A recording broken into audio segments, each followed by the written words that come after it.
রোজার প্রশান্তির আজকের ড্রিঙ্কস অ্যান্ড ডেজার্ট রু আফজা চকলেট মিল্ক ও রু আফজা বাদাম মিল্কশেক।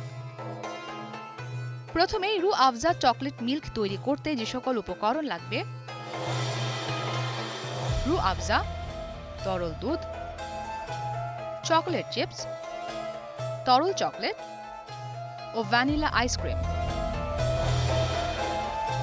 রু আফজা চকলেট মিল্ক তৈরি করতে প্রথমে একটি ব্লেন্ডার নিন, এর মধ্যে রু আফজা দিয়ে দিন।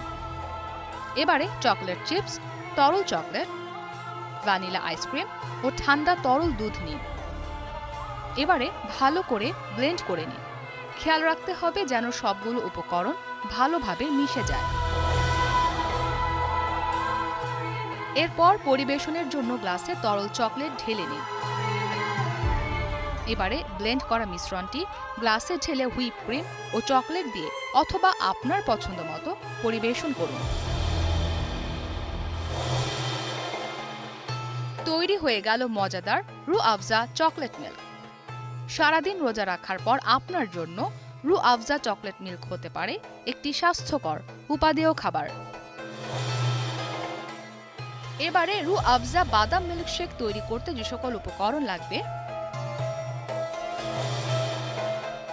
রু আফজা, পেস্তা বাদাম কুচি, চীনা বাদাম, আলমন্ড, তরল দুধ।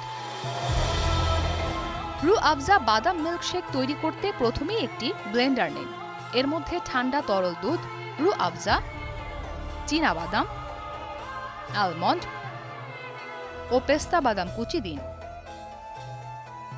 এবারে ভালো করে ব্লেন্ড করে নিন। খেয়াল রাখতে হবে যেন সবগুলো উপকরণ ভালোভাবে মিশে যায়। এরপর পরিবেশনের জন্য আপনার পছন্দ মতো গ্লাসে মিশ্রণটি ঢেলে নিন। উপরে বাদাম কুচি দিয়ে অথবা আপনার পছন্দ মতো পরিবেশন করুন। তৈরি হয়ে গেল মজাদার রু আফজা বাদাম মিল্কশেক। সারাদিন রোজা রাখার পর আপনার জন্য রু আফজা বাদাম মিল্কশেক হতে পারে একটি স্বাস্থ্যকর উপাদেয় খাবার।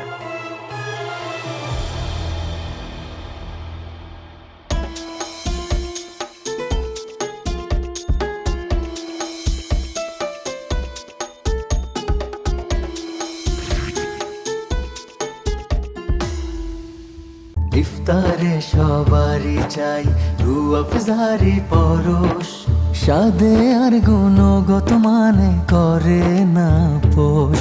চাই রু আফজারি পরশ, চাই রু আফজারি। শত বছরের স্বাদ, শত বছরের আস্থা, শরবত রু আফজার সঙ্গে ইস্পাগুল ফ্রি।